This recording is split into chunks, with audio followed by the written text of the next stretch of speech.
So we are talking about something that is very serious, something that I think is affecting more people than what we know.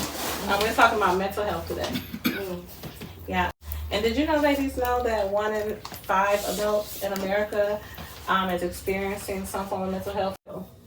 And we need to talk about it. We need to talk. I would agree. Definitely. I would definitely agree. It's a conversation that needs to be talked about. Yeah, so let's talk about it. Yeah, so everything that I go through with mental health, anything, my family is my backup. Because I have not been the same. And it's got a lot to do with a lot of things. Me being a new mom again, and 3-year-old child and stuff. So how is that? It's a lot. It is. Because I believe that I went through my mental health issues when the girls was around my age.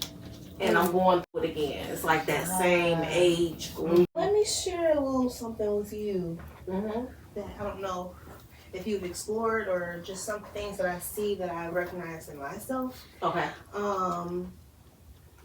There's a difference between you being sad, you thinking you're depressed, and then clinical depression. I don't know if you've ever seen a psychiatrist or talked to somebody, but I would encourage you to. Because I found myself in a place where I felt like I couldn't get out. Like it was just, it's a bad place in here. I can't be in here alone. I can't. Like there's another Joy in here that want to take me down.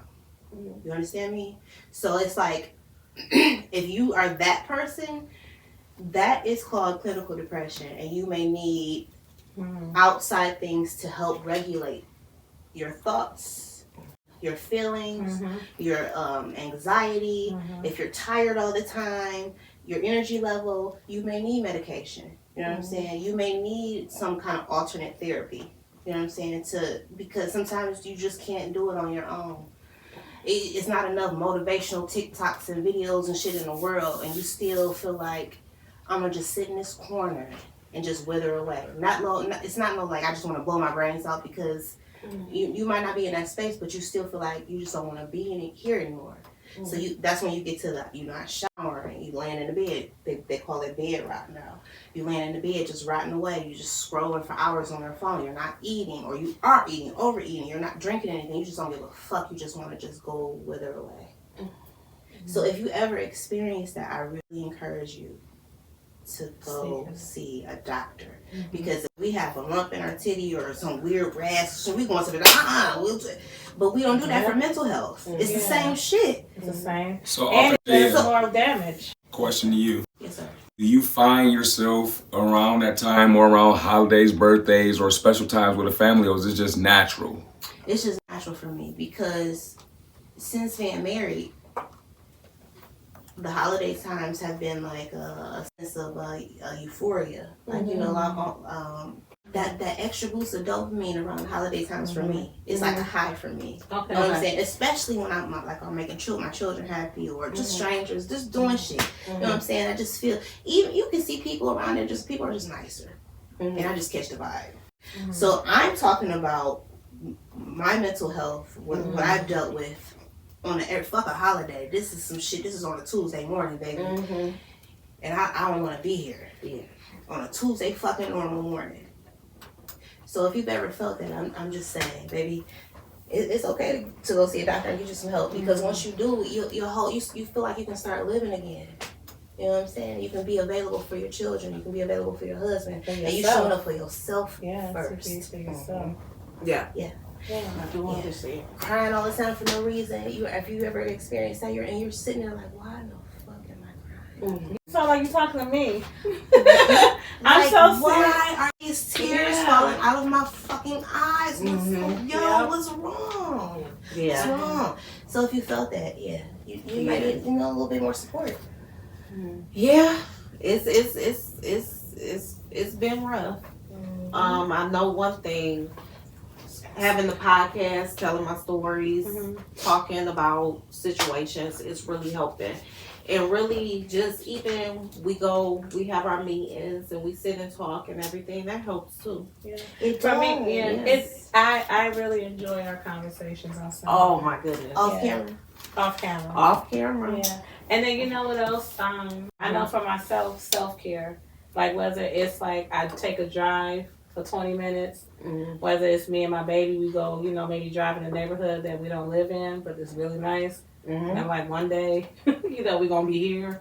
But yeah, self-care, you know, and it's whether it's just me and her or but driving. I love taking night drives. Okay. And listening to some good music. You know? And another thing too, a big thing for me, I have to go in nature. I have to ground myself. I have to center myself.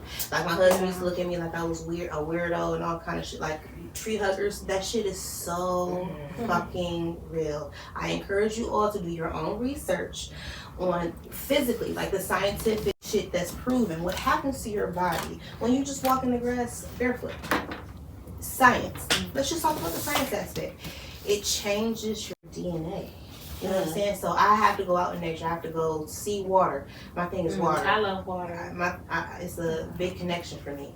So my thing is I have to go to some water. I have to put my feet on some grass. I have to put my hands in the grass. I have to hug a tree, talk to a plant. And I don't know what happens, but I'm back to my center. I'm back into myself. You know what I'm saying? That's because you're going into your Eve. You know, that's where we came from, the garden. You know, like Eve. You're getting into your Eve. Yeah. God didn't make a mistake. So No. Yes. that's another thing that is very helpful. I love the moon. She did. I am. Listen, if I'm walking out and I'm just walking and then the moon just jump in front of me, I know God is about to do something. So like I feel like connected. Like it's something about the moon, you know. She always talking about the moon. I do. Like that I moon love thing. The moon. Yeah. Me too. Okay. All right, ladies. So but listen, with all that being said, and you know, we were talking about so much, but like I want to know, how do you handle your spouse's mental health? And you know, and maybe not even your spouses, maybe your teenagers. How do you handle someone else's mental health that is close to you? That one is one thing when you say spouse.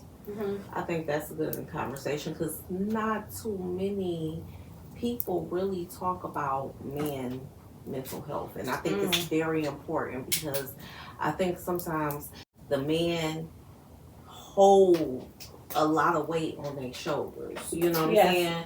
And they feel like that they can't let that out going through. Especially with their spouse. Yeah. Because they don't want to seem weak. Yeah. They don't want to seem like they're failing. They don't want to let you down. It's like a lot of pressure, you know what I'm saying? And then maybe they're feeling guilty about, you know, shit that they know that they shouldn't have done, but they did, and it's affecting their family now. Like, it's a lot, you know what I'm saying? It's a lot. And your with your spouse, your husband, how does he handle things? Does he want to purge and cry with you? No, he's not that kind of nigga at all. I think that he is trying to be more of that person as he is growing and on his journey and learning who he is as a man. You know what I'm saying? I see that side of him that is trying to be more open. You know what I'm saying? But for me in dealing with, you know, his mental health is I have to learn him. I have to study him. I have to study his habits. I have to learn his little triggers, his tics, his quirks, the way his eyes move. I study him because there are flags, there are signs that they're letting off that they'll show you. You might think it's some silly shit or just y'all just going through bullshit, but these are the signs that you know that I'm in trouble. I'm in trouble. You know what I'm saying? I'm going through something and it's getting worse. You know what I'm saying? So once you start recognizing those triggers, those flags, those signs, they tell you every time. You know what I'm saying? You just learn a nigga. Just pay attention to your nigga. You know what I'm saying? But then that in turn is then what do? You see these signs and what do? How can you help? Because sometimes you feel like I can do X, Y, and Z and it actually makes it worse for him. When you started paying attention to him and started noticing them signs, this nigga had to get into a fucking semi truck accident for her to see for the first time. that he was in trouble mentally. A semi-truck accident. Yes. He had the signs before, and before you see he was struggling mentally. Years before, like nothing. Years. Like that is so interesting to me. How we like how we don't really look at men like that. Like we just think that like you automatically assume they got it. So I have a question to you guys up here on the stage. In most cases, well, I'm not a question, but more of a statement. But I'm looking for an answer. Mm-hmm. In most cases, men, married and both single, tend to give women signs. But indeed, the woman be so caught up on what it is they think that the dude is doing, they tend to miss those signs. Mm-hmm.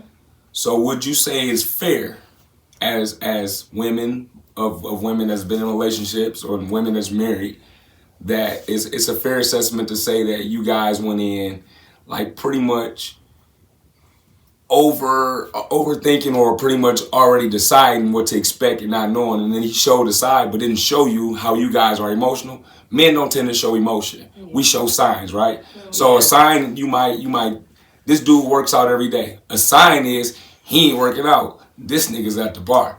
So those are indirect signs of depression.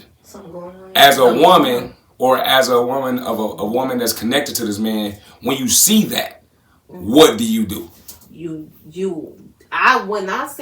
When I know he was going through his stuff of depression the first time, instead of saying, okay, something going on with my man, he is different and everything, I was thinking of, or maybe he has something going on, I'm thinking of the total opposite. I'm nagging him. What are you doing? Why you out? What's going on? I was not saying, is everything okay? Are you okay, honey? I was not saying that. I was saying, you're out all the time, you're doing this, what's going on? You're quiet, you're shutting down, what's this? So you made it about you. And did it make it worse? Did it make it worse? Did it make the situation, while you nagging him, did it make it worse? It made it worse. Yeah, I would say in my situation, it made it worse. Listening to you ask that question and then listening to your response. In my last relationship, he did show a lot of signs. As you were talking, he showed a lot of signs, but I was so stuck on what he's done to me that I ignored what was going on with him because it was about me, and looking at it now, I don't know if I could have been supportive of him because I was dealing with my mental health from the relationship. Yeah. So I don't know if I could have been, like that rock or that support that he needed through his situation. So you're saying, got a question. I'm sorry, go ahead. It's more of a statement. Sometimes you can't support people who are depleting your mental health. So that's never the case and should never be a thought. Yeah. Because if they're taking anything from you that they can't replace, you gotta leave them be. Yeah. And that's how you gonna help their mental health. You just gotta distance yourself because they can't worry about another person right now. And that's just what it is. If they take it away from you, they cannot be worried about you. They cannot do this relationship. It's not something that they're on. That's not on their level right now. So you can't support them. Leave them where they at. Is that the same as saying I can't make a person happy if I'm not happy? I mean, yeah, but like at the same time, like if you're not happy, you can still make a person happy. It's not. I'm saying like when somebody is literally hurting you. Correct. They're trying to hurt you. There's a difference. You can be upset. You can be going through and still wanting to make it work for somebody and still wanting to put your all into something. But when you just hurting people to hurt people because you hurt, that's unfair. And that's unfair on like the whole relationship. It's unfair on you and the person. So like if I'm hurting somebody else, then that's unfair on me because I'm wasting my time in this relationship, hurting you, and now you upset. So why don't we just separate? Yeah. Because I'm not there mentally to even deal with this. Me hurting you is hurting me more because it's just gonna bring me more stress. Whose child is this? I get all that. That is just so refreshing. Okay, that is so refreshing. And the answer to the people that like are a married couple and they both going through it, and they both going through depression, and they don't know how to deal with it, and it's just like, I'm not trying to hurt you, but we hurting each other. You know what I'm saying? Yeah.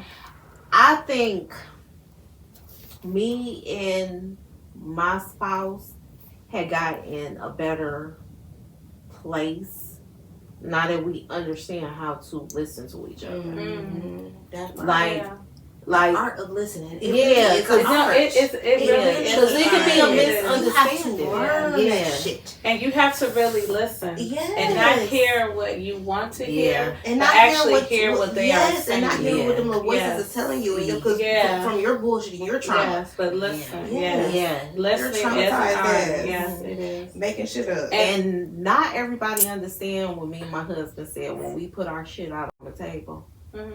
Like really put our shit out on the table. Not everybody understand that. Like, how can you put your stuff out on the table and talk about your things that you did to hurt each other, even the stuff that they did not know, and be okay with that? But it got us to talk and really start to understand each other and start to heal and understand, like, what are we doing? What are we about to do next? What's our next role? Like, what's going on? And you don't even have those answers at the time, but you like, okay, I want to build and I want to grow with you and I want to make this work. Yes, let's get it. What can we do? And I think that was like very important, because now he can talk to me about his mental health and really talk to me. You know, like I'm going through it, and you're learning how to hear him.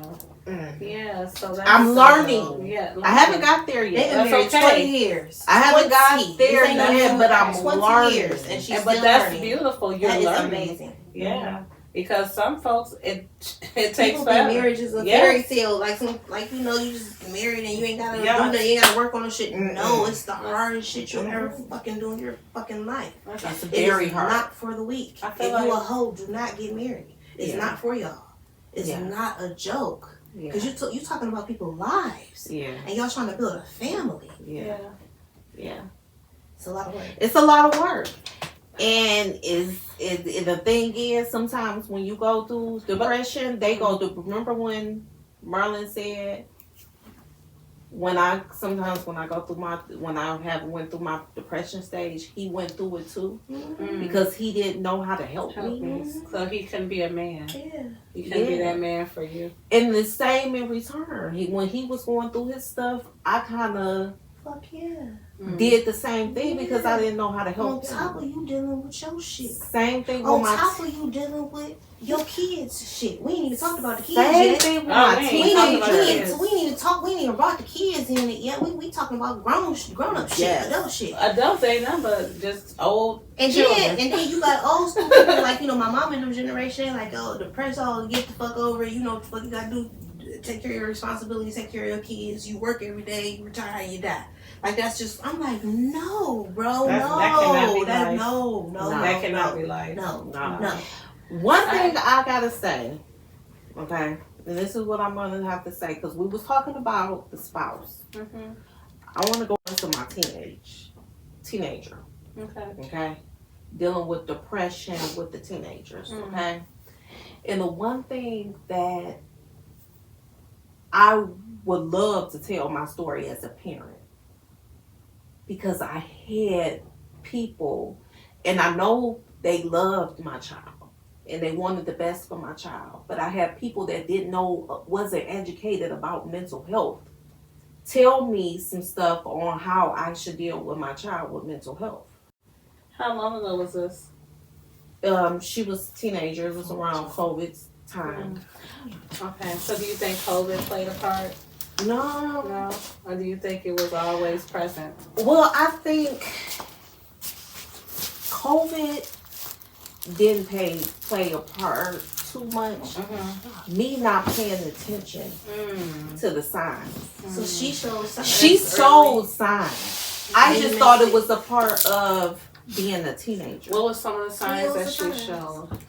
Cause my baby is always, she's an outgoing baby. She's outgoing.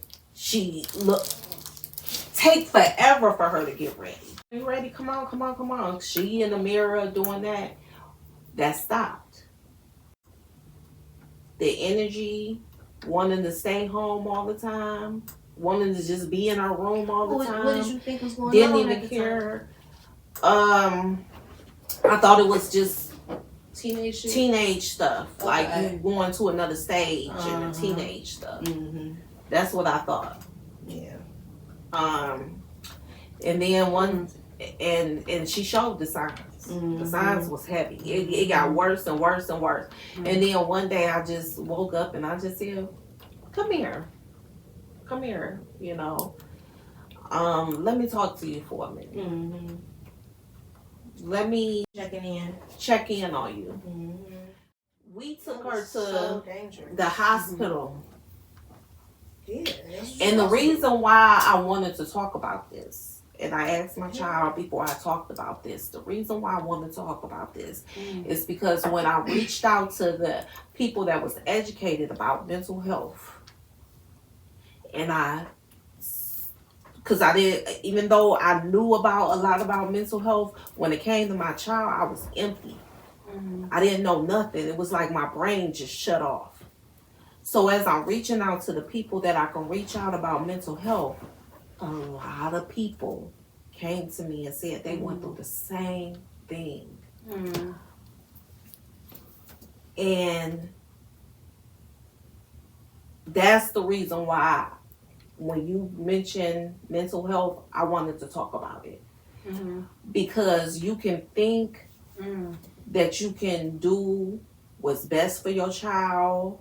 Oh, it's a phase, they'll get over it, or whatever. The most important thing is to get professional help. Yeah. Especially when it's serious. And not ignore it. Yeah. You know. Definitely not ignore it. Yeah. Yeah, not ignore it. Like, how did you deal with depression back then? How? I let it eat me alive. What was causing you? I don't know. It was like I was so anxious and I was living in such like a different reality that like I was going through stuff that never even happened to me, and I was just anxious about stuff that was happening years from now and it wasn't even happening to me, and I would just sit up on the couch all day with like the weight of the world just on my chest. I didn't even know who I was. It was like I was somebody who was myself but was different, and I would just sit on the couch and lay down, and that was that. And so I just wanted it to eat away at me until I just didn't have to do it no more. So it was like to the point where I just did not want to be here, quite literally. And it was the most painful thing I had ever had to go through. It was like I didn't know. It was just like I just wanted it to eat me alive until I wasn't there. I wanted it to just eat up until it could just be done. How did you turn a corner? One day I was outside.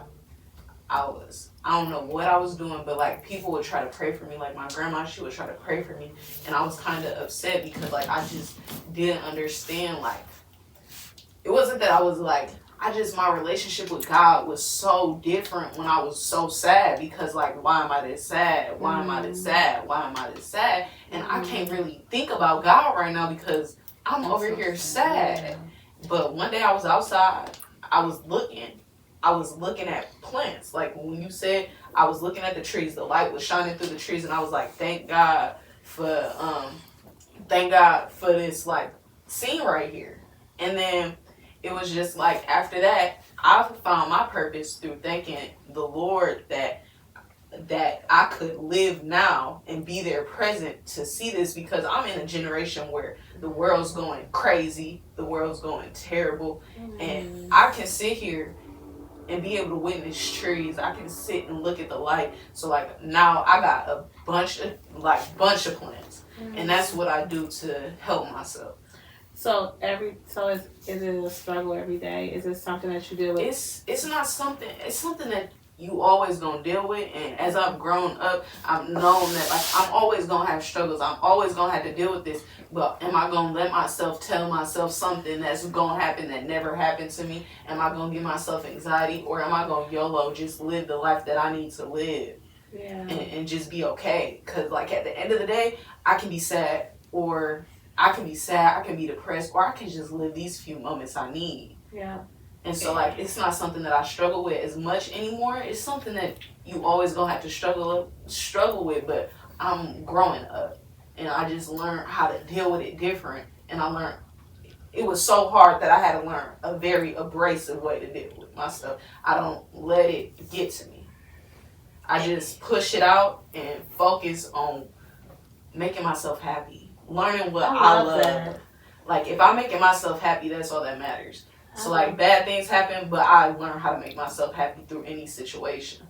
And one thing our house is surrounded by is plants. Y'all fucking me up. It's plants. Plants is what keep her whole. Like she loved plants. She loved the energy of plants. And if I have to buy her a plant, hey, I buy her another plant.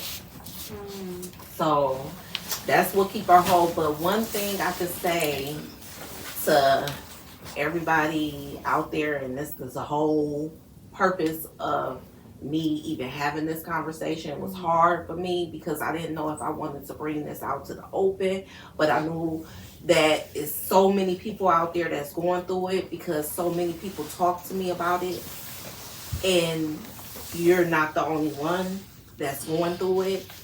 But I wanted to talk about how we deal with the trigger signs. Okay. Okay.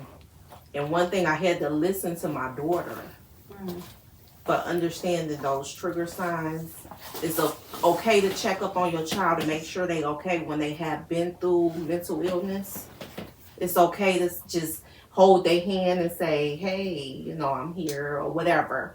But one thing that was a trigger to her is me coming to her and saying, are you relapsing? Are you going back to your mental health things and stuff? She said that was a trigger to me. And when I talk to other people and other women that's going through it, they say the same thing that their child said, that was a trigger sign. So when your child is going through it, it's just okay to just hold their hand, check up on them, give them a hug and everything. But we have to be careful with the triggers. So how did that affect you, learning that you were triggering your baby? Like, what did that do? It just helped me learn. I was just so happy that she came to me and told me that. Yeah. That she came and talked to me about that, so I know not to do it.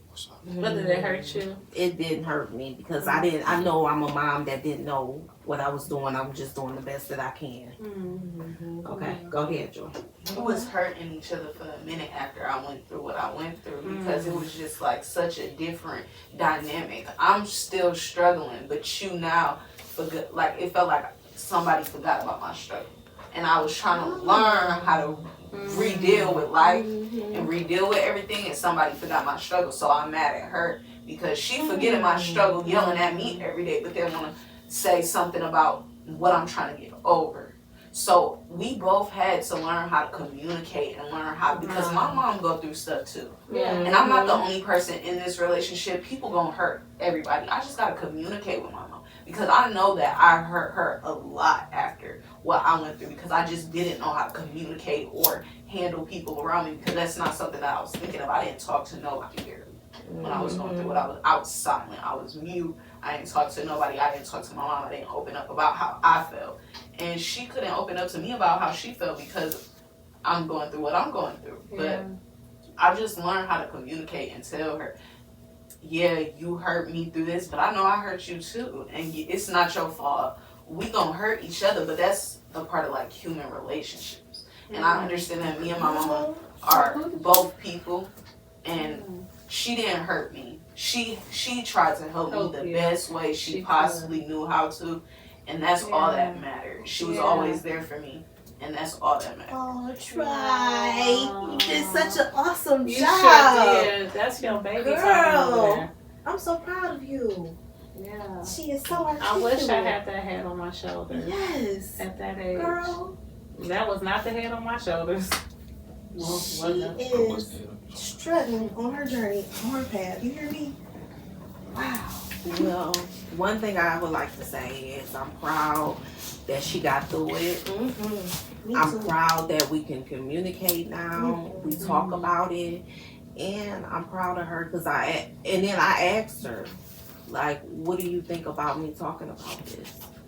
And I told her the reason why I wanted to talk about it. And she said, go ahead, Mom. I'm ready to talk about this. I'm so glad you gave it a green light. I'm so glad you shared your story. I'm so glad. I don't know, that's just the surface of it, okay?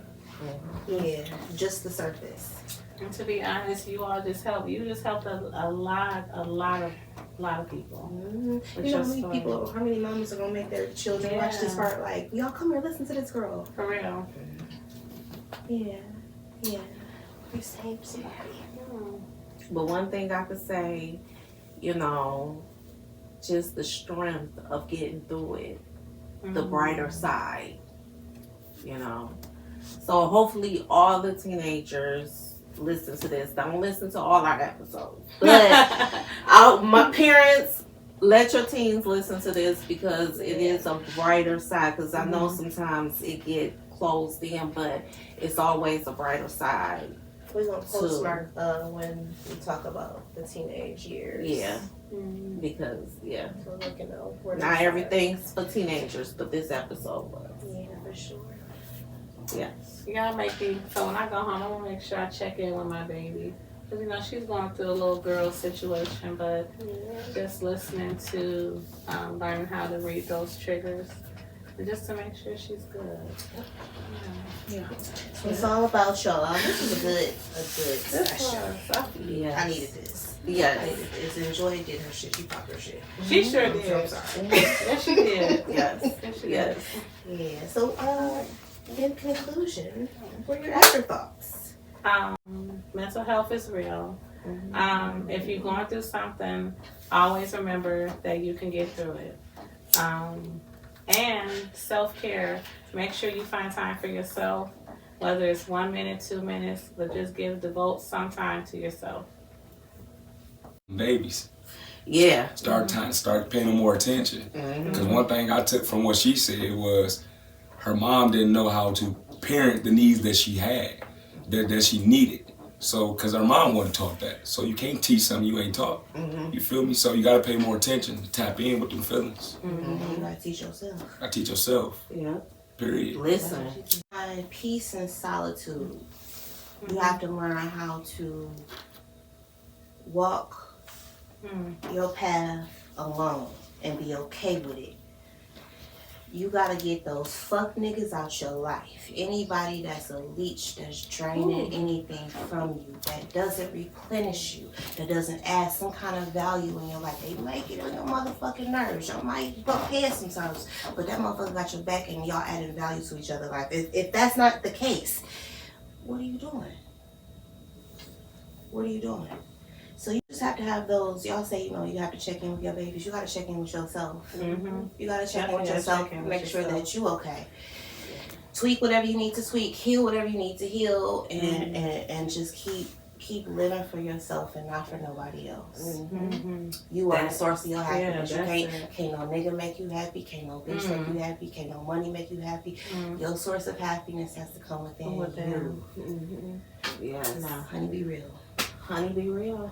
That is, and if you have the family support that's in there and y'all supporting each other, just communication is the key. Check up on each other. Just give each other a hug, check up, make sure to notice those signs. Okay. For sure. We gonna put some help numbers at the end. Okay. Some people might need a little bit of support. Oh wait, we got the closure from Joy. Yes. One thing is, sometimes you gotta watch your parents too. I had to learn how to be a better daughter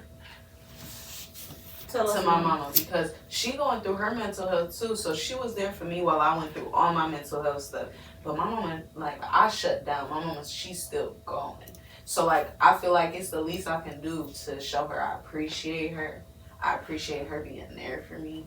I appreciate everything that my mom has done for me, and I need to tell her that. And even though sometimes I might be mad in my feelings, and I might say what I feel like I want to say about how something has made me feel, at the end of the day, I just need to grow up and kind of just understand that my parents, they do a lot. They should feel how they want to feel. They should say what they want to say to me. And at the end of the day, I mean, I can tell them that hurt my feelings, but just let them get it out. Because they go through a lot.